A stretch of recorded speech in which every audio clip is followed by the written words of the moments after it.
with Americans looking for extra value and double use in just about everything they buy. GMC's new light-duty trucks for 1980 are designed for the decade. We believe, like many, that trucks will prove to be more useful and more keepable than cars, with tough construction truck components and remarkable styling stability. So here are the 1980s light-duty trucks for the decade by GMC. Caballero, the half-ton personal pickup with impressive EPA mileage estimates. In the crisp and practical Laredo, or the image-making Diablo. Full-size pickups and crew cabs, solid, handsome, and dependable. And never too fancy for an honest day's work. Some powered by diesel, some by gas, and some ready for local conversion to LPG. And all of them with that reassuring truck-type dependability built in. Vans with seating available for up to 5, and rallies with seating available from 5 to 12. Ready to share the ride with new fuel-saver features and an extensive use of anti-corrosion treatment. Jimmys and Suburbans, high, wide, and handsome. Road confident with an impressive view all around, even when the road is barely there. In truck-dependable two-wheel drive or off-road four-wheel drive that can be highway driven in a fuel-conserving two-wheel drive mode with freewheeling front hubs. And the special ready-to-work trucks, rugged, adaptable cab chassis, and roomy chopped van conversions that can put a lot of organized usefulness into tight, practical packages. Although most models are still available with auxiliary or larger-size fuel tanks, the 1980 light duties have had features added to help conserve fuel, with changes and additions, like a new air deflector added below the radiator of all conventional regulated fleet models except chassis cabs, to reduce air turbulence inside the engine compartment. This, in addition to last year's raised section on the hood, put there to reduce turbulence by allowing air to more closely follow the hood contour. All light-duty engines have a thermostatically controlled cooling fan that doesn't draw power from the engine when radiator airflow alone is enough to cool the engine. The use of lower rolling resistance radial tires has been expanded to include all C and K 1500 models, C and K 2500 two-door pickups and cab chassis, and fleet-regulated C 2500 Suburbans. Some standard axle ratios have been numerically lowered to allow engines to run at lower RPM for any given road speed. There's a new muffler on the popular 5.7-liter V8 that has double outlets to reduce back pressure on the engine. And every four-wheel drive comes with front lockout hubs, so it can be driven in two-wheel drive when four-wheel drive is not needed. Ask your GMC sales representative for the 1980 EPA estimated miles per gallon for all applicable models. Remember, use the estimate for comparisons. The mileage you get may differ. In conventional model appearance, most of the changes are subtle, but there are 8 new exterior colors for 1980. And the available chromed grille is dressed up by rectangular headlamps and touches of body color. This grille is now part of the revised available Sierra Classic trim package, which also includes either cloth upholstery in a new hobnail pattern velour or a new Brahman grain vinyl with wolf grain facings, with 2 new colors among the interior color choices, depending upon model, dark blue and light green, plus a little fine-tuning to make a good thing better. Improved, softer secondary weather stripping for reduced door closing effort. A change in the two-door pickup seat back angle to add comfort. And a potential rattle is taken out of the clock stem. No wonder some people call us the Cadillac of trucks. New radios make news for 1980. Available Delco stereo for conventional models, also available with cassette or 8-track with 2 front speakers, plus 2 rear speakers for full round sound. In rallies and vans, still more anti-corrosion measures have been added to the all-welded steel bodies, with new materials, better inner rocker panel airflow and drains. The use of zinc-coated steel has been extended to the body side outer panels, the fuel filler neck housing and floor side extensions, the underbody rear cross sill, and the clear rear wheel splash shields are now standard on all vans and rallies. Ride has also been retuned by changes in the higher capacity heavy-duty front and rear springs. The spring rate has been lowered to make them soften the ride. The valving on the heavy-duty shocks has been changed to match the spring changes. Here, the 1980 van is up-trimmed with the optional exterior street sedan package, with the available gaucho model interior, which includes high-back bucket seats, carpet, wall trim, and other goodies. And here's the available Rally STX, the flagship model that's been prettied up still more for 1980. A chromed grille instead of just trimmed with chrome. New garnish moldings in misted color trim up last year's painted headers, roof side rails, and pillars. Newly styled high-back bucket front seats have either a basket weave pattern cloth or dual-tone striped vinyl upholstery, with a pattern picked up in the new vinyl-coated door and sidewall trim panels. Stepwell mats are added, and carpet now extends into the stepwell area and under the rear trim panels for better retention and a trimmer look. A new simulated wood grain instrument panel bezel replaces last year's plain bezel and matches the simulated wood grain trim of the panel extension. Outside, there are 8 new exterior colors available on vans and rallies in single and two-tone combinations, all in good-looking acrylic enamel. On the engineering side, special noise insulators, extra sound deadening materials and padding get expanded use in the trim packages. Plus special vibration insulators have been added between the instrument panel and upper panel extension. In STX packages and gauchos with rear buckets, new rear floor insulation and specially molded carpet and insulation combined for rear wheel housings dampen rear sound still further. So there you have it. A quick look at the GMC 1980 Big Red line of lights. More eye-filling with impressive fuel economy. Ready to hang around for a long time to help make your life a lot more fun.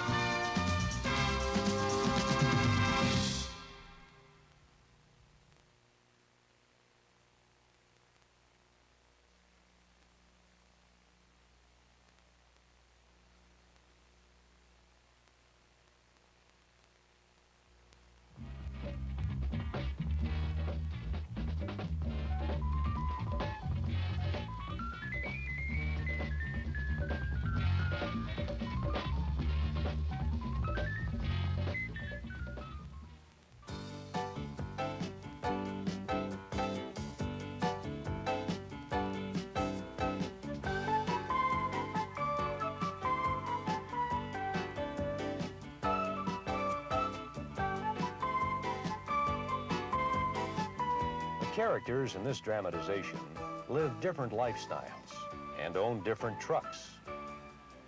What they have in common is that in each case, a 2-car family has become a 1-truck family. Why? The truck people are thinking ahead. Just about everything that we buy today has double uses. If I'm going to have just one vehicle, it's a truck. Let me rephrase the question. Why buy a big truck in a world that's buying small cars? I want this size.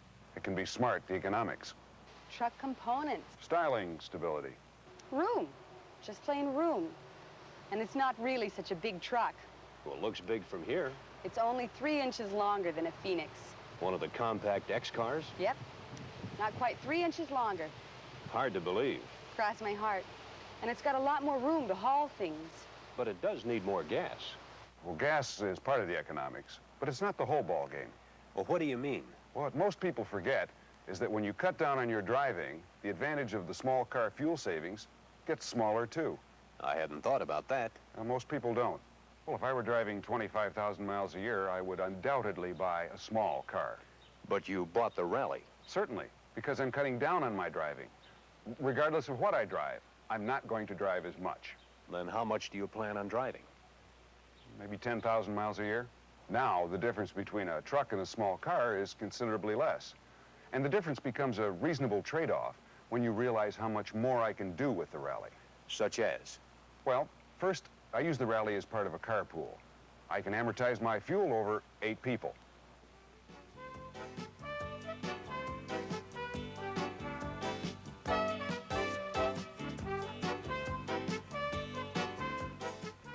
If I had a 4-place car, the fuel worry would be divided only by 4, and my driving turns would probably come up more often, because I wouldn't have the seating space to share with a larger group.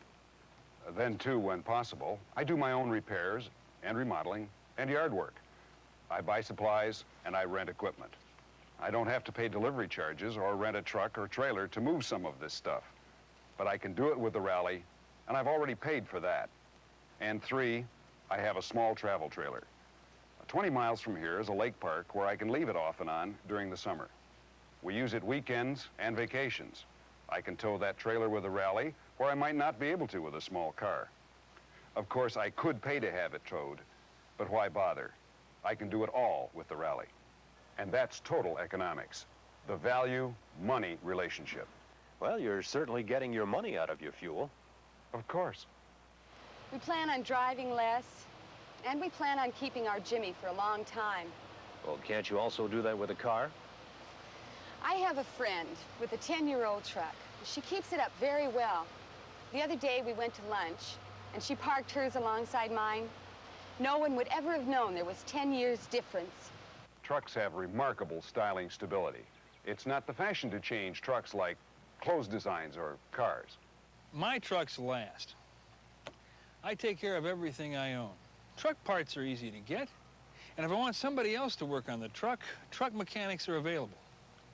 And this truck has been on the market for several years now, so the building of it, parts, supplies, and the service experience to fix it are all there and have been for some time.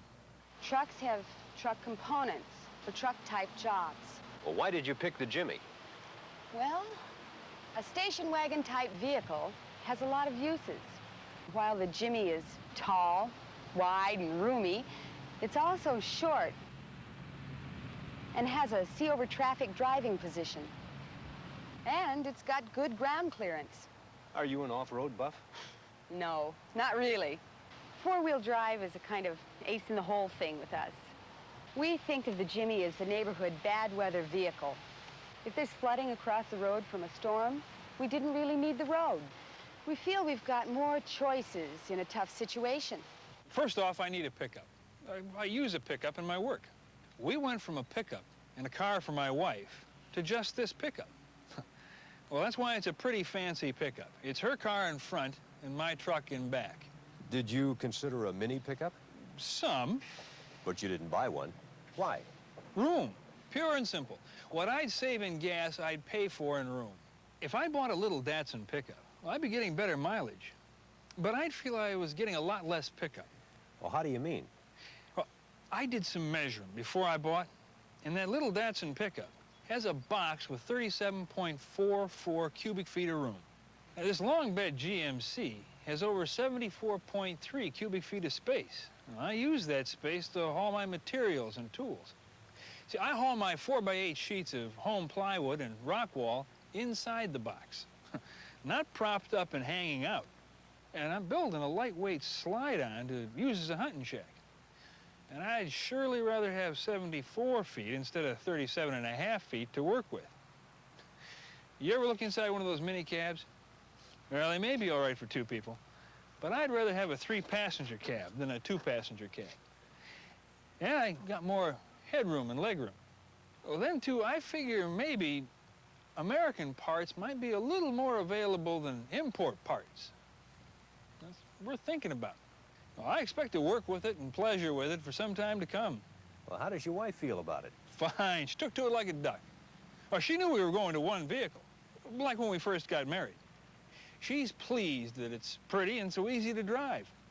With all the car-type options now available on light trucks today, it's so much like driving a luxurious car, she doesn't object to it at all. My wife can back this rally with that travel trailer on it quite easily. Okay. So the answer, or answers to my question, why buy a truck, is economics. Moderate driving makes driving a truck today even more practical, and styling stability in a built-tough vehicle. Truck components, service, parts, anti-corrosion features, and size, or room. Room for people, room to be more self-sufficient, for work gear and tools, and maybe even a slide-on camper. But mostly, it's dual usefulness. The ability of the right light truck to do more than one job, to live more than one life. You got it. Right. That's the picture. Okay, now that you've lived with the decision to be a one-truck family for a time, now how do you feel? Like a man who's made a very wise purchase. A lot more comfortable about the future. You want to know how I really feel? Absolutely. Darn smart.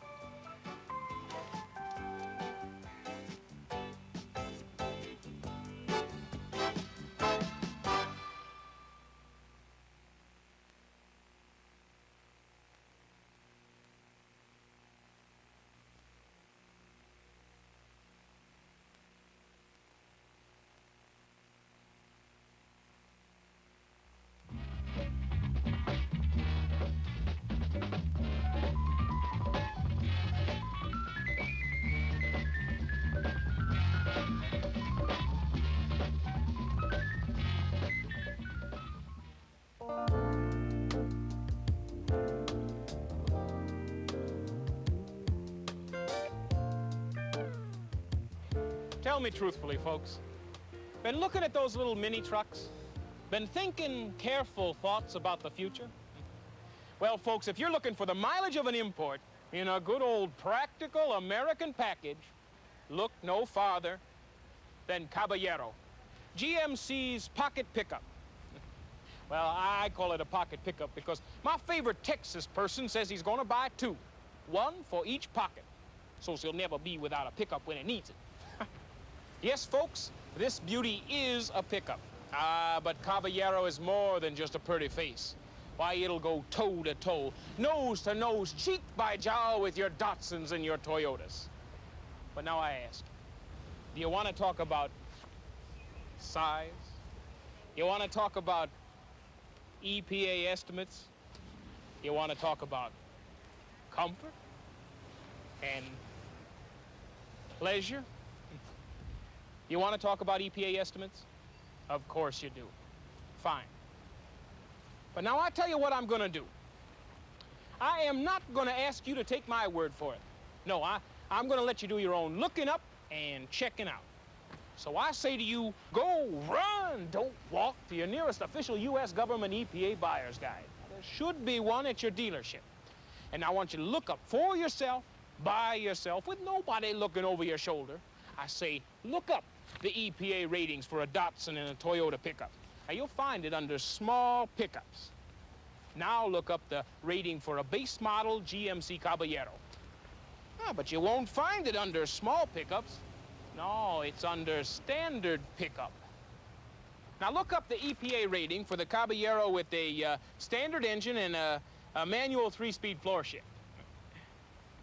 At the time of filming, the 1980 EPA estimates were not yet available, but we're confident that you'll be surprised when you compare them. I asked your GMC sales representative for the 1980 EPA estimated miles per gallon for all of the Caballero models.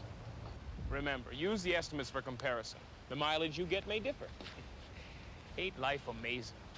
And remember, you did the looking. Hey, you didn't have to take my word for anything.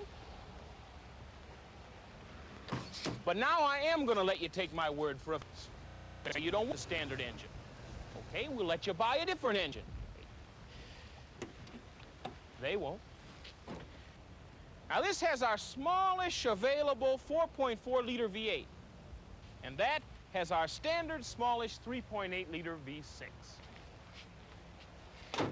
Now, isn't it nice to be able to choose a little more engine or a little less engine, depending on what you want? But you're saying, hey, how much work can a pretty little thing like this do? And I say, as much as you want it to. Within reason, within rated load limits. It's no dump truck, it's a pickup. but it'll tote you and a friend. Or if you're more refined and gentle-like. I'll tell you another little secret. This charmer has got standard superlift shocks in the rear. Now, you just put a little air in here when the load compresses the shocks, and it'll level itself right out flat again. Now, I'm sorry to say that the Datsun and Toyota pickups don't have air-adjustable shocks, not even available at extra cost. Now, they're sprung for load all the time, so empty, they may dip their noses, while Caballero is sprung for low load with air-adjustable shocks to level the extra weight. And Caballero is sprung with, now are you ready for this? Coil springs at all 4 wheels. Caballero suspension is not based on torsion bars, not leaf springs, but steel coils at all 4 wheels, plus those air shocks. And another glorious feature is Caballero's longer wheelbase. And Caballero's wheelbase is 16.9 inches longer than Datsun Little Hustlers. Caballero is longer overall and lower. It's built on a car chassis, so it acts more like a car. But its pickup box is longer and double-walled to help protect the outside appearance from shifting cargo dents on the inside, and wider than the Datsun Little Hustler or Toyota standard bed pickups. It's wider outside, and it has more shoulder room inside, and more leg room. And even though it's lower than Toyota, for example, it has the same headroom.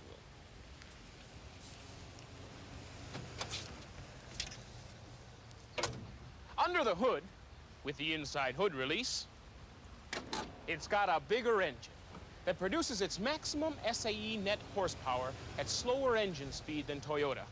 More maximum SAE net torque than Datsun or Toyota at a lower engine RPM. A bigger battery, Freedom type. You never need to add more water to it. A generator that has a greater maximum output than Datsun. It produces current even at an engine idle.